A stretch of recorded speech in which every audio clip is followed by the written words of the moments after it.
Hello students, in today's lecture we are going to discuss reflection and refraction on the basis of the Huygens theory.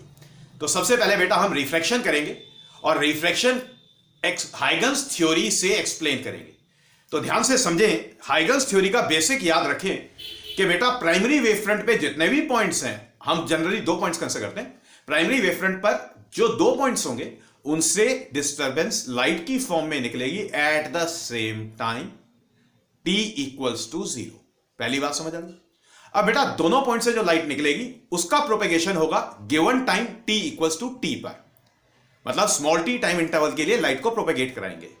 अब at time t equals to t secondary wavefront जो कि reflected wavefront या refracted wavefront होता है उसे sketch करना होता है. ठीक है, अब ध्यान से देखना.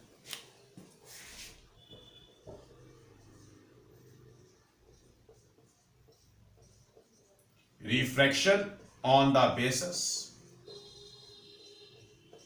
of Huygens theory.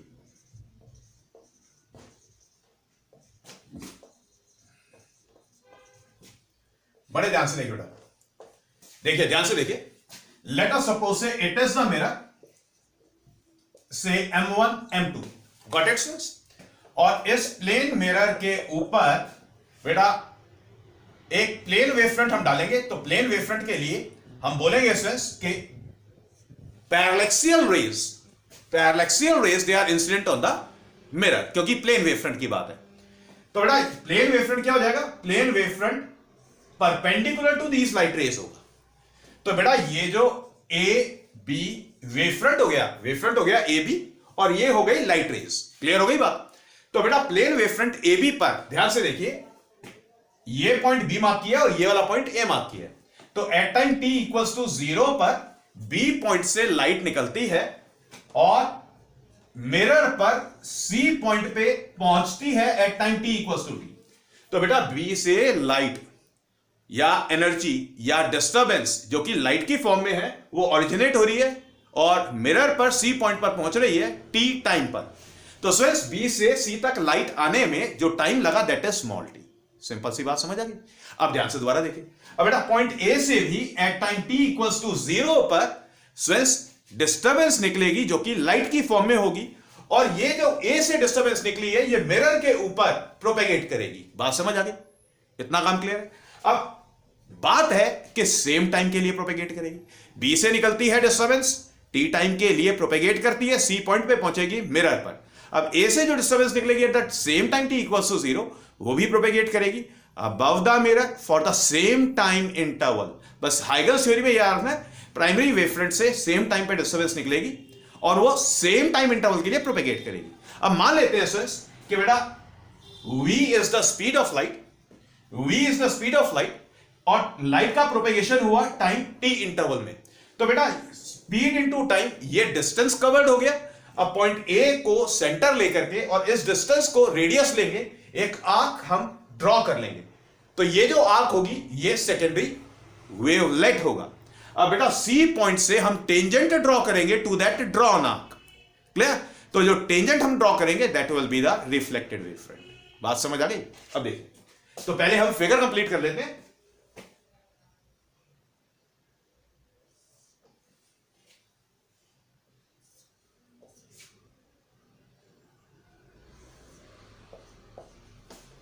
अब ध्यान से देखिए, पहले ये फिगर हमेशा पहले कंप्लीट करें, उसके बाद बोले कि यहां पे आपने ये आर्क कंसीडर की है जो पॉइंट ए को सेंटर लेके आपने आर्क मारी है. अब इस ड्रॉन आर्क पे आपने पॉइंट सी से डी टेंजेंट बना दिया, तो ये जो सी डी है ये रिफ्लेक्टेड वेवफ्रंट है. क्लियर हो गई बात? अब देखिए हमें क्या करना है, हमें लॉज ऑफ रिफ्लेक्शन भी प्रूव करने हैं. स्टूडेंट्स ये एंगल I, अगर ये एंगल I है तो बेटा ये एंगल भी I होगा. ये एंगल अगर R है तो बेटा ये वाला एंगल भी R होगा. बात समझ आ गई? क्लियर? तो पहले हाइगन्स थ्योरी को यूज करेंगे. हाइगन्स थ्योरी को यूज करके पहले रिफ्लेक्शन को एक्सप्लेन करेंगे. ठीक है, तो इसके लिए मैं आपको कुछ पॉइंट्स दे रहा हूं, मैं पॉइंट वाइज अप्रोच दे रहा हूं जिससे कि आप इजीली इसको लर्न कर सके. क्योंकि ये रिफ्लेक्शन या रिफ्रैक्शन इन दोनों में से कोई भी एक आ सकता है और 3 मार्क्स में आ सकता है। समझ आ गई बात? तो पहले आप ये वाला फिगर कॉपी कर लें।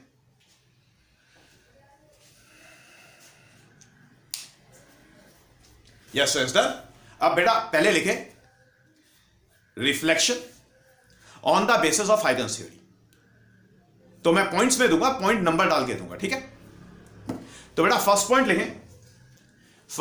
लिखें, suppose the plane wave front AB is incident on the mirror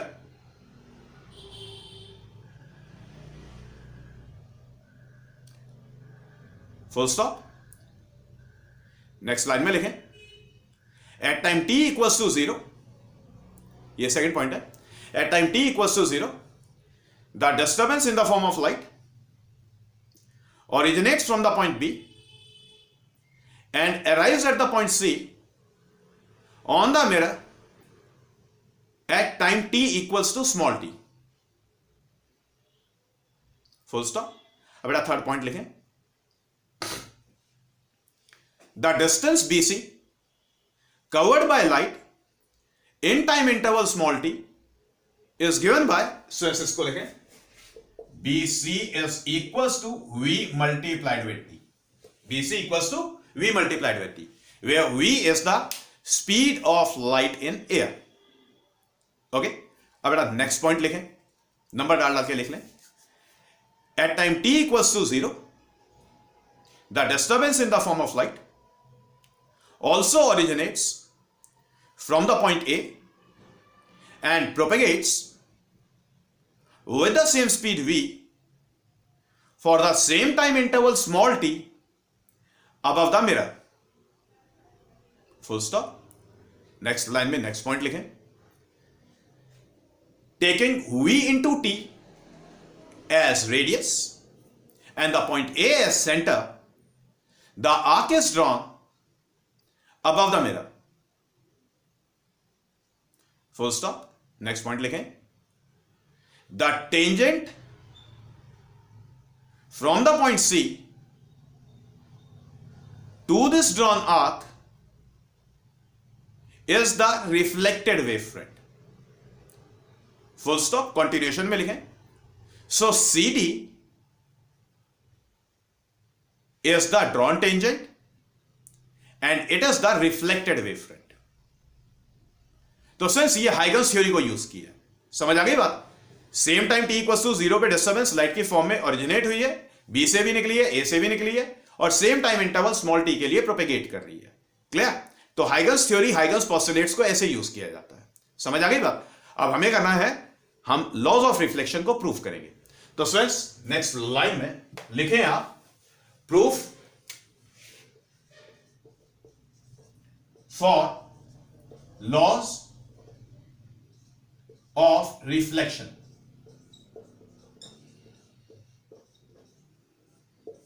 ध्यान से देखिए बेटा देखिए ये वाला एंगल 90 डिग्री, क्यों? क्योंकि वेव फ्रंट और डायरेक्शन ऑफ प्रोपेगेशन हमेशा म्यूचुअली परपेंडिकुलर होता है। अब ध्यान से देखिए बेटा AD जो कि आपका V इंटू टी के इक्वल है, ये रेडियस है और C पॉइंट से आपने टेंजेंट ड्रॉ किया है, तो ये वाला एंगल भी 90 होगा। Clear? In the right triangle से ABC and the right triangle ADC, okay? Now angle B it is equals to angle D, each 90 equal to 90 degrees। Clear? Now this BC it is equals to AD and it is equals to V multiplied with T, yes or no? Clear? And this hypotenuse AC is equals to AC, that is common। बात समझ आ रही? So students, by RHS congruence rule we can say that the two triangles are congruent। So the triangle ABC and the triangle ADC are congruent। अब बेटा अगर ये दोनों triangles congruent हो गए तो इनके कॉरस्पॉन्डिंग पार्ट्स इक्वल हो गए। ये देखिए 90 के साथ वाला एंगल आई, यहां पर इस वाले ट्राइंगल एडीसी के अंदर 90 के साथ वाला angle r. So this implies that this angle i is equals to angle r. बात समझ आ गई? क्लियर?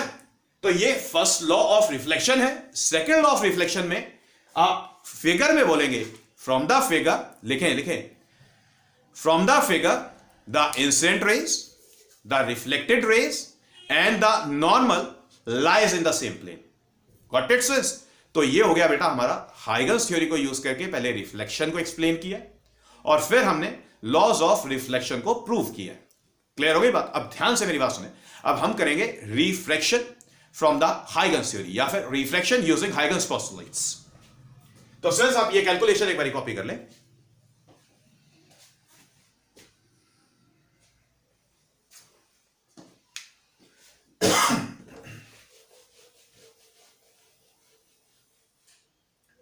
स्टूडेंट्स शायद हेडिंग गलत डल गई थी.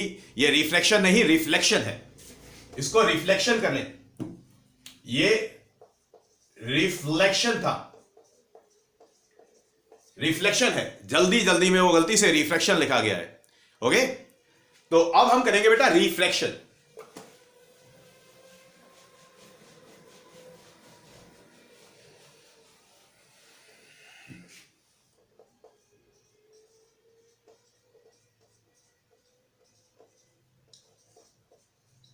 Refraction on the basis of Huygens theory.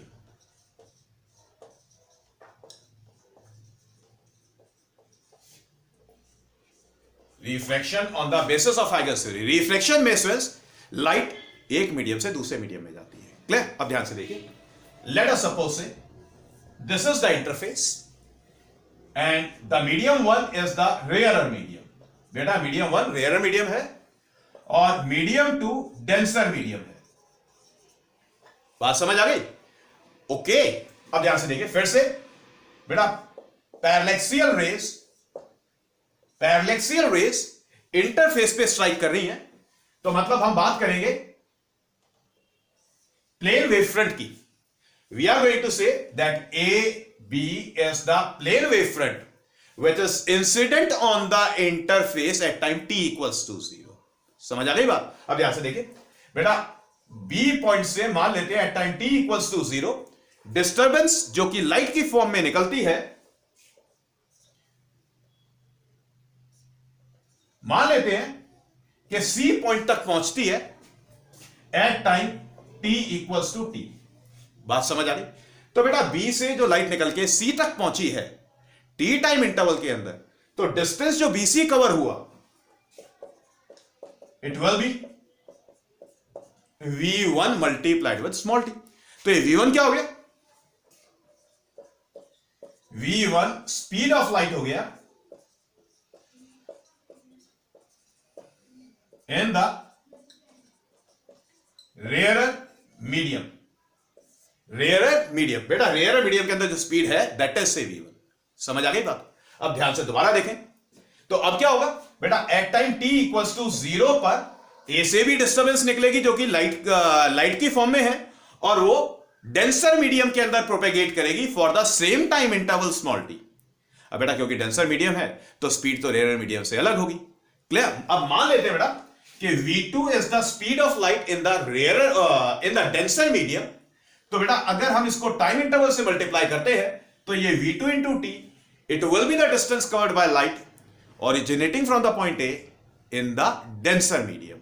Clear? Now we are going to say इस distance v2 into t को रेडियस लेंगे, पॉइंट A को सेंटर लेंगे और डेंसर मीडियम के अंदर एक आर्क ड्रॉ करेंगे. बात समझ आ गई? अब आर्क ड्रॉ करने के बाद C पॉइंट से उस ड्रॉन आर्क पे एक टेंजेंट ड्रॉ करेंगे. तो हम ऐसा करते हैं, पहले फिगर अपना कंप्लीट कर लेते हैं.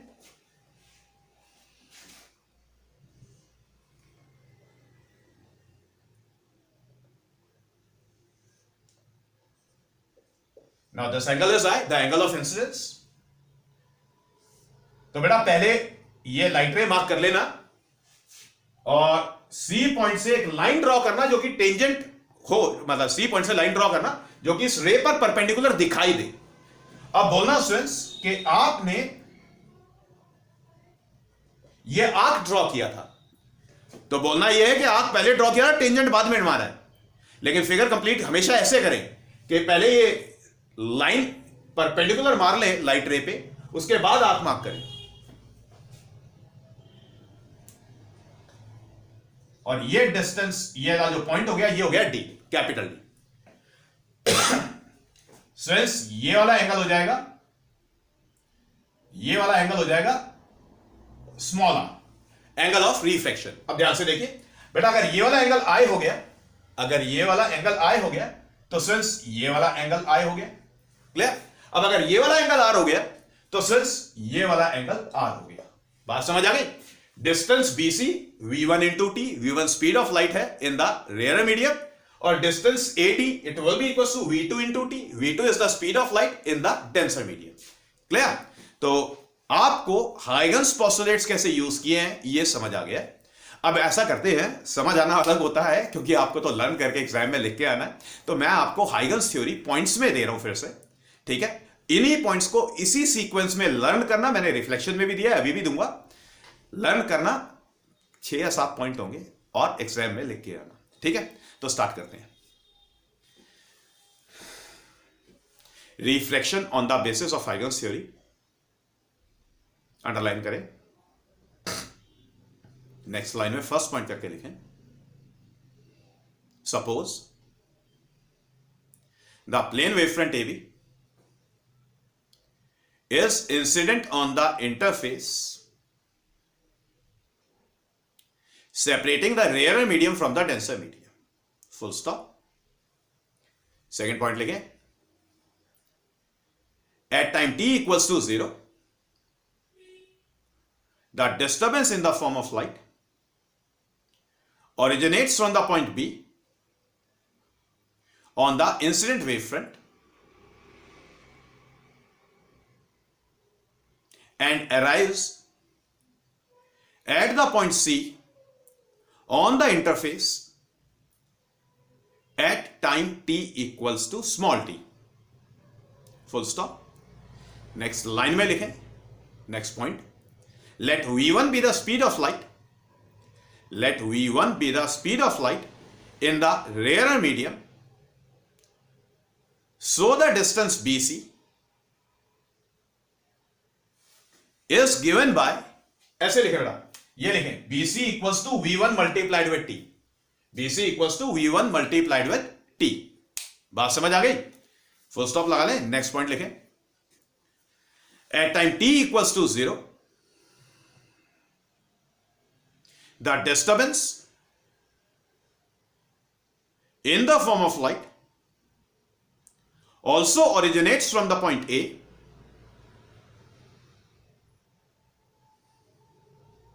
and propagates in the denser medium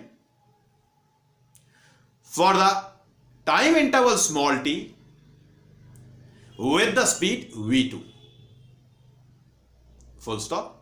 next line में नेक्स्ट पॉइंट लिखें, the distance covered by light in time interval small t in the denser medium is given by, बेटा ये लिखें v2 multiplied with t, v2 multiplied with t। Continuation में लिखें, where v2 is the speed of light, where v2 is the speed of light in the denser medium। Full stop। Next point, taking v2 into t as radius and the point A as center, the arc is drawn in the denser medium। Full stop।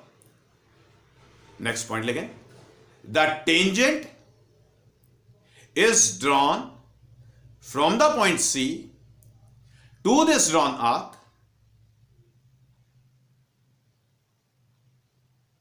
and this tangent CD is the refracted wavefront। Okay friends, तो ये Huygens theory को use करके हमने refraction समझाया है, learning कर लेना बेटा इसकी। क्लियर? अब बात करेंगे बेटा लॉज ऑफ रिफ्रैक्शन के प्रूफ की। ठीक है?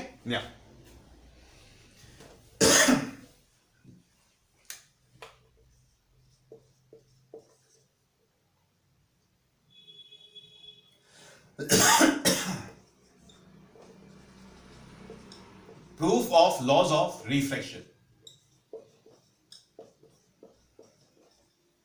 बेटा लॉज ऑफ रिफ्रैक्शन को हमने प्रूफ करना है, ध्यान से देखिए। बेटा देखिए, लाइट रेस के परपेंडिकुलर वेवफ्रंट है, वेवफ्रंट और लाइट रेस हमेशा परपेंडिकुलर होती है। तो ये एंगल बी 90। बेटा ये वाला एंगल भी 90 क्यों? क्योंकि AD रेडियस था, ठीक है, और ये आपने आर्क कंसीडर की थी और CD टेंजेंट है, तो रेडियस और टेंजेंट आपस में परपेंडिकुलर होते हैं। बात समझ आ गई? In the right angle triangle, in the right angle triangle ABC, since sign of I, बेटा हम साइन ऑफ I को कंसीडर करेंगे, angle of incidence is I, it is perpendicular. बेटा एंगल के ऑपोजिट साइड BC, तो perpendicular हो गया BC, और हाइपोटेन्यूज होता है 90 के ऑपोजिट वाला साइड, सो हाइपोटेन्यूज हो जाएगा AC। Clear? Now in the right triangle, अब बेटा राइट ट्रायंगल कंसीडर करेंगे ADC, in the right triangle ADC, now sine of R it is equals to perpendicular से AD divided by AC। ये बात समझ आ गई बेटा?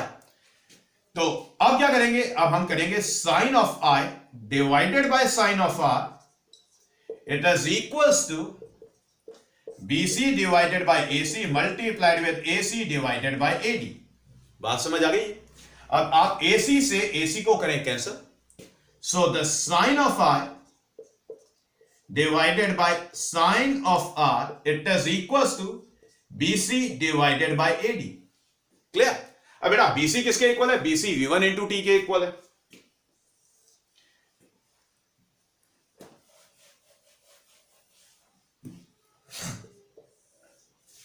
Now BC is equals to V1 multiplied with T, और बेटा AD is equals to V2 multiplied with T। तो सिर्फ दोनों वैल्यूज हम यहां पर प्लेस करेंगे, so this implies that the sine of R divided by sine of R it is equals to V1 into small t divided by V2 into small t। बात समझ आ गई? अब बेटा ये स्मॉल t से आपने स्मॉल t को कर दिया cancel. Now we are left with sine of I divided by sine of R it is equals to V1 divided by V2, V1 divided by V2। अब बेटा V1 by V2 क्या होता है? V1 by V2 refractive index of the denser medium with respect to rare medium होता है। Clear? तो यहां तक पहले कॉपी करेंगे, यहां तक पहले कॉपी करने के बाद नेक्स्ट लाइन में एक स्टेटमेंट लिखेंगे आप, let mu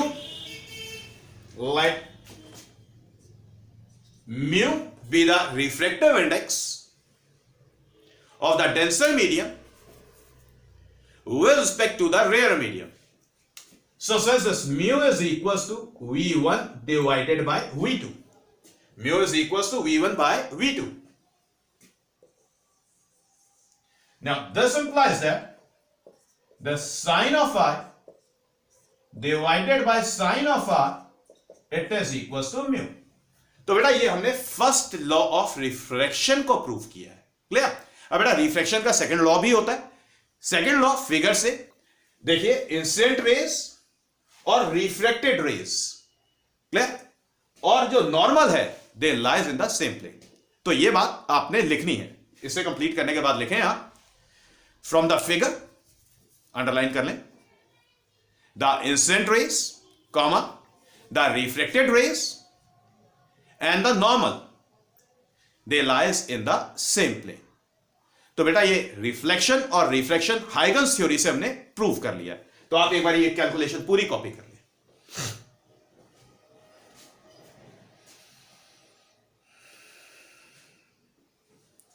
यस डन। अब बड़े ध्यान से मेरी बात सुने। अब बेटा हमने यंग्स डबल स्लिट एक्सपेरिमेंट करना है। यंग्स डबल स्लिट एक्सपेरिमेंट से पहले कुछ बेसिक टर्म्स हैं, ठीक है, हम उनको स्टडी करेंगे। अब सोचिए सर, हम वेव ऑप्टिक्स कर रहे हैं तो लाइट वेव को कंसीडर करने वाले हैं। समझ आ गई ये बात? क्लियर हो गई बात? अब बेटा कुछ बेसिक्स है।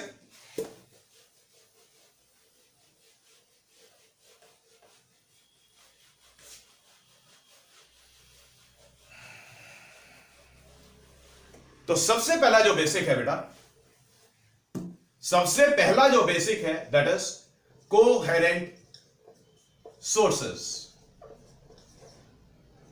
बेटा देखिए कोहेरेंट सोर्सेस ऑफ लाइट क्या होते हैं? कोहेरेंट सोर्सेस ऑफ लाइट क्या होते हैं? अब समझिए बेटा, जैसे आप सपोज से एक रूम के अंदर है और उस रूम के अंदर कोई भी दो बल्ब फिटेड है। आप अगर एक बल्ब को ऑन करते हैं तो बेटा रूम के अंदर रोशनी होती है। क्लियर? अब उसके बाद जब आप दूसरे बल्ब को भी ऑन करते हैं तो आप देखते हैं कि रूम के अंदर जो इंटेंसिटी ऑफ लाइट है, मतलब जो रोशनी का लेवल है, वो इंक्रीज हो जाता है। क्लियर हो गई बात? ऐसा क्यों? क्योंकि बेटा पहले बल्ब से, पहला बल्ब लाइट वेव का सोर्स है, दूसरा बल्ब भी लाइट वेव का सोर्स है, तो लाइट वेव एमिट हो रही है और रूम के अंदर एक जनरल इल्यूमिनेशन बढ़ रहा है। क्लियर? तो ये जो दो बल्ब है बेटा, ये इंडिपेंडेंट सोर्सेज होती हैं। ये इंडिपेंडेंट सोर्सेज होती है, मतलब पहले बल्ब से जो लाइट वेव आ रही है, सेकेंड बल्ब से जो लाइट वेव आएगी, दोनों वेव्स के बीच में कोई हार्मोनी नहीं होगी, दोनों वेव्स का एक दूसरे से कोई लेना देना नहीं होगा। बात समझ आ गई? तो ये होती है इंडिपेंडेंट सोर्सेस। अब बेटा ये कोहेरेंट सोर्सेस क्या होती हैं? ये कोहेरेंट सोर्सेस फ्रेंड्स, ये एक ही सोर्स से डिराइव होती हैं। समझिए, देखिए जैसे मान लेते हैं फ्रेंड्स, ये कोई भी एक सोर्स ऑफ लाइट है और इस सोर्स ऑफ लाइट के सामने अगर हम एक कार्डबोर्ड प्लेस करें और इस कार्डबोर्ड के अंदर हम दो पिन होल्स बना लें, कार्डबोर्ड के अंदर हमने दो पिन होल्स बना लिए, तो बेटा यहां पर कार्डबोर्ड के राइट हैंड साइड में तो जो लाइट आएगी वो तो बेटा इन दोनों स्लिट से आएगी। Let us suppose it is a slit S1 and it is the slit से S2। तो देखिए सोर्स से लाइट स्लिट्स तक पहुंचेगी और उसके बाद बेटा इन स्लिट्स से लाइट आगे निकलेगी। तो बेटा ये जो स्लिट है, ये जो छेद बनाए थे बेटा, छेद कोई सोर्स तो होता नहीं है। क्लियर? लेकिन इस वाले केस में इन स्लिट से लाइट वेव्स निकल रही हैं और इन स्लिट पर जो लाइट वेव्स आ रही है वो सोर्स S से आ रही है। तो हम बोलेंगे बेटा कि स्लिट्स S1 और S2 they are the derived sources of light. They are the derived sources of light. तो बेटा कोहेरेंट सोर्सेज क्या होती हैं? कोहेरेंट सोर्सेज हमेशा डिराइव्ड सोर्सेज ऑफ लाइट होती है। ठीक है? अब इन कोहेरेंट सोर्सेज से जो लाइट वेव्स निकलेंगी उनका एम्पलीट्यूड भी सेम होगा, उनका वेवलेंथ और फ्रीक्वेंसी भी सेम होगा। तो बेटा ये जो कोहेरेंट सोर्सेज हैं, इनसे जो लाइट वेव्स निकल रही हैं उनके बीच में जो फेज डिफरेंस है या तो वो जीरो होगा, और अगर मान लो कुछ फेज डिफरेंस रहता भी है तो हमेशा कांस्टेंट रहेगा, टाइम के साथ चेंज नहीं होगा। समझ आ गई बात? क्लियर? आप बेटर है कि बुक से इनको लर्न करें, कोहेरेंट सोर्सेज और conditions for obtaining coherent sources. ये बड़ी दो इंपॉर्टेंट चीजें हैं। ये सीधा 2 मार्कर में आता है और ये लर्निंग वर्क है जो आप बुक से इजीली कर सकते हैं। तो ये मैं आपके लिए छोड़ रहा हूं, मैंने एक्सप्लेन आपको कर दिया है। क्लियर? अब बेटा ये मैंने समझा दिया था कि कोई भी दो इंडिपेंडेंट सोर्सेज कोहेरेंट सोर्सेज क्यों नहीं होती। बेटा ये भी आप बुक से लर्न करेंगे, समझा मैं आपको चुका हूं। क्लियर? अब इसके बाद क्या करेंगे? इसके बाद बात करेंगे बेटा हम इंटरफेरेंस की। अब देखिए बेटा स्लिट S1 से जब लाइट वेव्स आएंगी, स्लिट S2 से लाइट वेव्स आएंगी, तो दोनों लाइट वेव्स एक दूसरे के साथ इंटरफियर करती हैं। इंटरफियर करती का मतलब एक दूसरे के कैरेक्टरिस्टिक्स के साथ उनका मैनिपुलेशन हो जाता है। तो इंटरफेरेंस क्या है कि बेटा अगर एक लाइट वेव किसी मीडियम से जा रही है तो ये वेव उस मीडियम के अंदर अपने इफेक्ट्स डालेगी। अब सपोज करिए पहली लाइट वेव जा चुकी है, खत्म हो गई बात। अब अगर कोई दूसरी लाइट वेव उसी मीडियम के अंदर से पास होगी तो ये वाली लाइट वेव भी मीडियम के अंदर अपने इफेक्ट प्रोड्यूस करेगी। अब सोचिए, ये भी जा चुकी है, खत्म करते हैं बात। अब सोचिए अगर ये दोनों लाइट वेव्स साइमल्टेनियसली एक साथ एक ही मीडियम से पास होती हैं, तब क्या होगा? तब बेटा दोनों लाइट वेव्स अपना अपना इफेक्ट डालेंगी। क्लियर? तो ये जो इफेक्ट मिला करके डलता है इसको बोलते हैं इंटरफेरेंस। समझ आ गई बात? तो आप इंटरफेरेंस लिखें, अंडरलाइन करें, इसके अगेंस्ट लिखें। तो कोहेरेंट सोर्सेज की बात हो चुकी थी, अब बात कर रहे हैं हम इंटरफेरेंस की।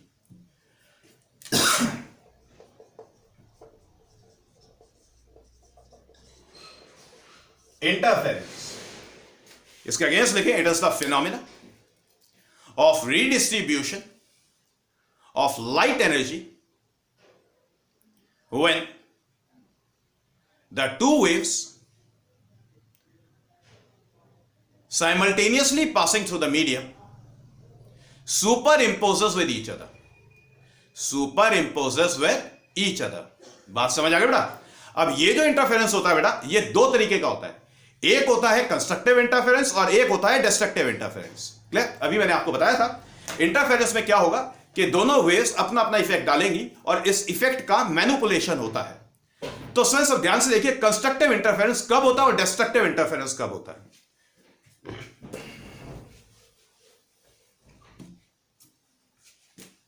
तो स्टूडेंट्स बात करेंगे कंस्ट्रक्टिव इंटरफेरेंस की. देखिए बेटा कंस्ट्रक्टिव इंटरफेरेंस कब होता है? जब दो वेव्स साइमल्टेनियसली मीडियम से पास करें और दोनों वेव्स के क्रेस्ट दोनों वेव्स के क्रेस्ट एक दूसरे पर सुपर इंपोज करें. बेटा दोनों वेव्स के क्रेस्ट अगर सुपर इंपोज करेंगे तो उनके ट्रफ भी सुपर इंपोज करेंगे. समझ आ गई बात? तो स्टूडेंट्स मैं आपको फिगर बना के दिखाता हूं.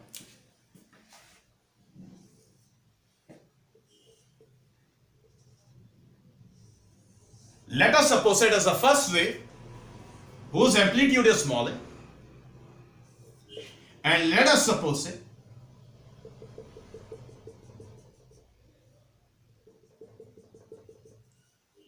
it is the second wave whose amplitude is small b. अब बेटा अगर ये दोनों वेव्स एक दूसरे के ऊपर डाल दी जाएं, इस वाले स्नैप को उठा के इस वाले स्नैप के ऊपर डाल दिया जाए, तो स्विच कुछ आपको ऐसा दिखाई देगा. ये पहले वाला वेव, ओके, और बेटा ये आपको दूसरे वाला वेव दिखाई देगा. बात समझ आ गई? तो बेटा एक वेव का क्रेस्ट दूसरी वेव के क्रेस्ट के ऊपर आ गया, ट्रफ के ऊपर आ गया. तो यहां पर क्या होता है बेटा, दोनों वेव्स एक दूसरे को सपोर्ट करती हैं. मतलब एक रिजल्टेंट वेव फॉर्म होती है, एक रिजल्टेंट वेव फॉर्म होती है जिसका एम्पलीट्यूड दोनों वेव्स के एम्पलीट्यूड्स के सम के इक्वल होता है. तो बेटा अब जो रिजल्टेंट वेव फॉर्म होगी, बड़े ध्यान से देखिए, तो रिजल्टेंट वेव जो फॉर्म हो रही है स्टूडेंट्स, मैं इधर मार्क कर रहा हूं लाइक दिस. रिजल्टेंट वेव का जो एम्पलीट्यूड है that is say r, and this r it is equals to a plus b. जो रिजल्टेंट वेव फॉर्म हो रही है उस वेव का जो एम्पलीट्यूड है दोनों वेव्स के एम्पलीट्यूड्स के सम के इक्वल होता है. समझ आ गई बात? तो कंस्ट्रक्टिव इंटरफेरेंस हो गया. अब बेटा जब कंस्ट्रक्टिव इंटरफेरेंस होता है, तो कंस्ट्रक्टिव इंटरफेरेंस अगर होता है तो इंटरफियरिंग वेव्स के बीच में फेज डिफरेंस हमेशा जीरो होता है. फेज डिफरेंस हमेशा जीरो होता है. क्लियर हो गई बात? ओके, पल्ले पड़ गई ये बात? ओके. अब डिस्ट्रक्टिव इंटरफेरेंस कैसा होता है? देखिए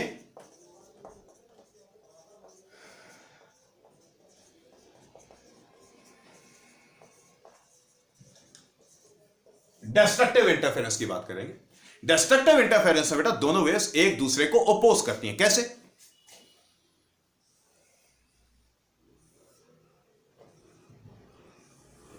let us suppose it is the first wave,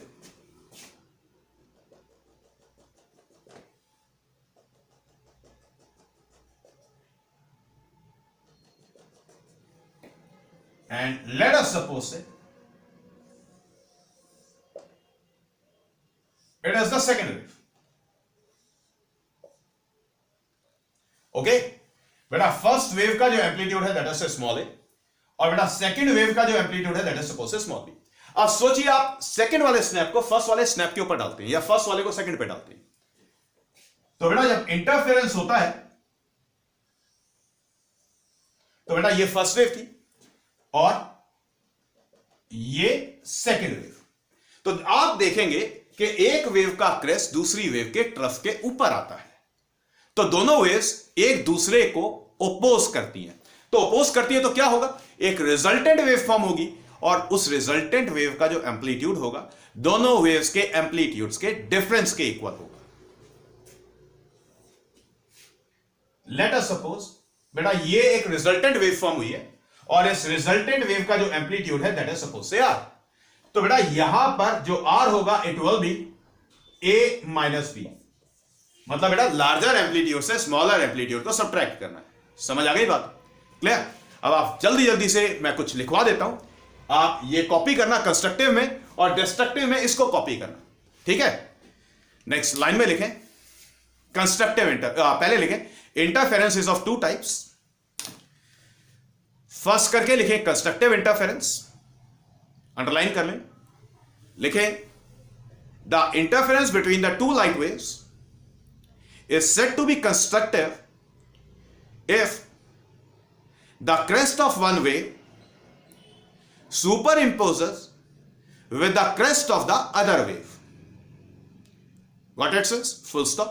Next point लिखें during constructive interference the resultant wave is formed whose amplitude is equal to the sum of the amplitudes of both the waves. बेटा full stop. Next point लिखें next point लिखें the phase difference between the interfering waves is 2n pi. ऐसे लिखें, ऐसे लिखें phi is equal to 2n pi. Phi is the phase difference, phi is the phase difference.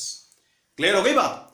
Next line में लिखें path difference, the path difference between the two light waves is the integral multiple of wavelength। तो x से denote करेंगे path difference को, this x is equals to n times of lambda। बात समझ आ गई? क्लियर हो गई बात? बेटा फाई फेज डिफरेंस है और x पाथ डिफरेंस है। पाथ डिफरेंस क्या है कि बेटा कोई एक वेव कितना आगे है या कितना पीछे है। बात समझ आ गई? सपोज से एक वेव ऐसे ट्रेवल कर रही है, सेकंड वेव भी ऐसे ट्रेवल कर रही है। फर्स्ट वेव पहले निकली थी तो थोड़ी सी आगे है, ठीक है। मान लो कि उसकी एक कंप्लीट वेव लेंथ स्किप हो गई और सेकंड वेव जब आप पहले वाली वेव पे डाल रहे हैं तो इस तरीके से डलेगी कि सेकंड वेव का जो स्टार्टिंग है वो फर्स्ट वेव पर पहली वेवलेंथ के कंप्लीट होने के बाद आए, तो क्रेस्ट के ऊपर क्रेस्ट आ जाएगा, ट्रफ के ऊपर ट्रफ आ जाएगा, पूरी एंटायर वेव का। समझ आ गई बात? तो ये जो कंप्लीट वेवलेंथ स्किप हुई थी इसको बोलते हैं पाथ डिफरेंस। समझ गए बात को? ओके, नेक्स्ट लाइन में लिखें डिस्ट्रक्टिव इंटरफेरेंस, अंडरलाइन करें। रुकिए, आपने ये वाला फिगर याद रहे और ये वाला, ये इधर का पार्ट है 1 2 3 एंड 4। तो ये चारों जैसे मैंने यहां पे बनाए ऐसे बनते हैं, ठीक है। तो आप ये कंस्ट्रक्टिव के कॉपी कर लेना, थोड़ी जगह छोड़ लें। नेक्स्ट लाइन में लिखें डिस्ट्रक्टिव इंटरफेरेंस, इसके अगेंस्ट अंडरलाइन कर लें, इसको लिखें the interference is said to be destructive if the crest of one wave superimposes with the trough of other wave। बात समझ आ गई? एक वेव का क्रेस्ट दूसरी वेव के ट्रफ के ऊपर आता है। नेक्स्ट लाइन में लिखें during destructive interference the resultant wave is formed whose amplitude is equal to the difference of amplitudes of both the waves। देखिए this R is equals to A minus B। समझ आ गई जी? Next line में लिखें next point the phase difference between the interfering waves producing destructive interference is given by, बेटा destructive interference में ध्यान से देखिए, ये कंस्ट्रक्टिव का है, ठीक है। This pi is equals to 2n minus 1 pi, 2n minus 1 pi. तो पाई के ऑड मल्टीपल्स आएंगे। समझ आ गई बात? अब नेक्स्ट लाइन में लिखें next point the path difference between the interfering waves producing destructive interference is this x is equals to it is 2n minus 1 multiplied with lambda by 2। Clear? अब आप क्या कहेंगे? बेटा हाफ वेवलेंथ स्किप हो गया था सेकेंड वेव को जब आपने फर्स्ट वेव के ऊपर डाला, तो जब आधा वेवलेंथ निकल जाएगा, चलिए मैं समझा देता हूं। देखिए अब डिस्ट्रक्टिव में आप ये कॉपी कर लेना, ठीक है। एक बारी कॉपी कर लें।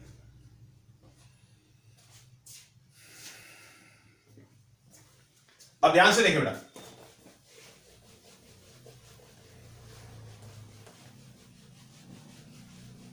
ध्यान से देखिए बेटा, मान लेते हैं बेटा कि ये एक फर्स्ट वेव है और स्टूडेंट्स ये कोई एक सेकेंड वेव है, वेवलेंथ सेम है और एम्पलीट्यूड सेम है।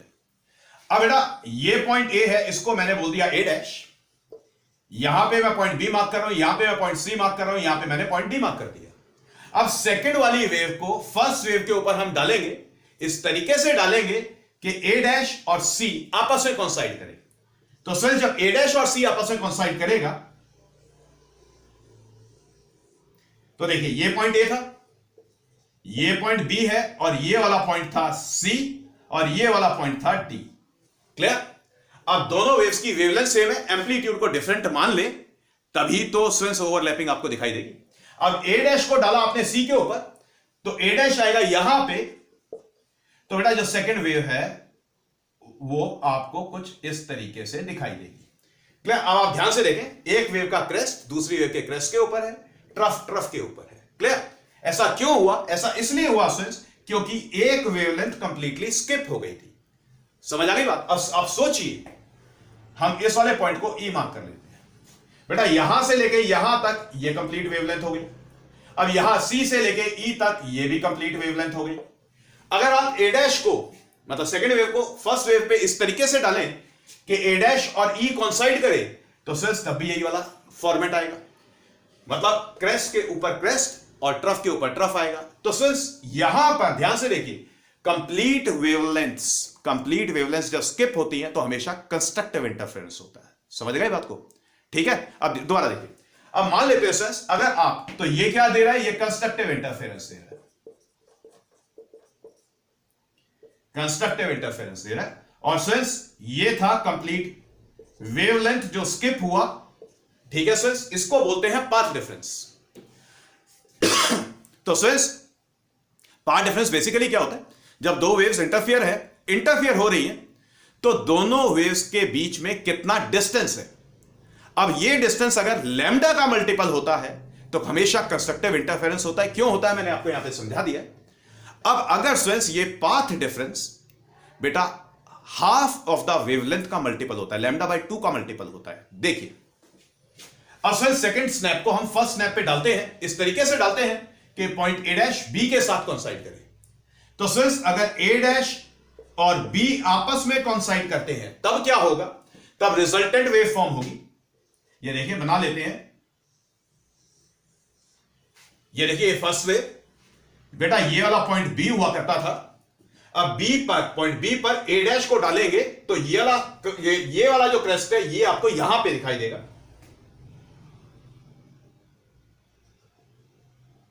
Like this. अब आपको क्लियर में दिखाई दे रहा है, एक वेव का क्रेस्ट दूसरी वेव के ट्रफ के ऊपर आ रहा है। तो यहां पर आप ध्यान दें कि बेटा half of the wavelength skip हुआ है, λ/2 स्किप हुआ है, पाथ डिफरेंस λ/2 है।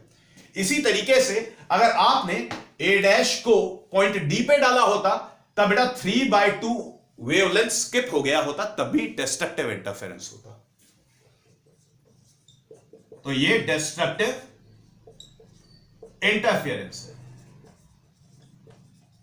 Got it?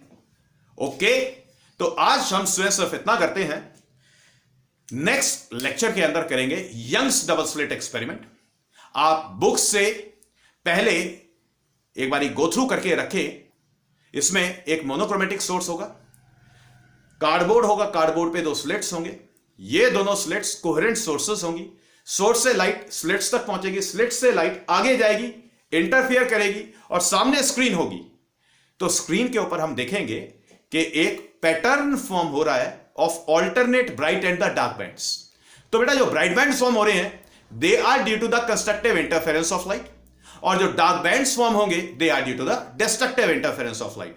तो ये जो पैटर्न स्क्रीन पे ऑब्टेन हुआ of alternate bright and the dark bands, इसको कहते हैं इंटरफेरेंस पैटर्न। तो friends Young's double slit experiment का एनालिटिकल अप्रोच करेंगे, रिजल्टेंट वेव के एम्पलीट्यूड की, जो आज मैंने भी आपके साथ में डिस्कस किया है, ये सारा का सारा मैथमेटिकली पहले ऑब्टेन कराएंगे ऑब्टेन करने के बाद फिर स्टूडेंट्स कंस्ट्रक्टिव में क्या होगा, डिस्ट्रक्टिव में क्या होगा, कंडीशंस की बात करेंगे जो मैं ऑलरेडी आपके साथ डिस्कस कर चुका हूं। ठीक है, तो आप पहले एक बार गो थ्रू करके रखें बुक से। So students it is all for today. Okay, बाकी करेंगे नेक्स्ट लेक्चर में।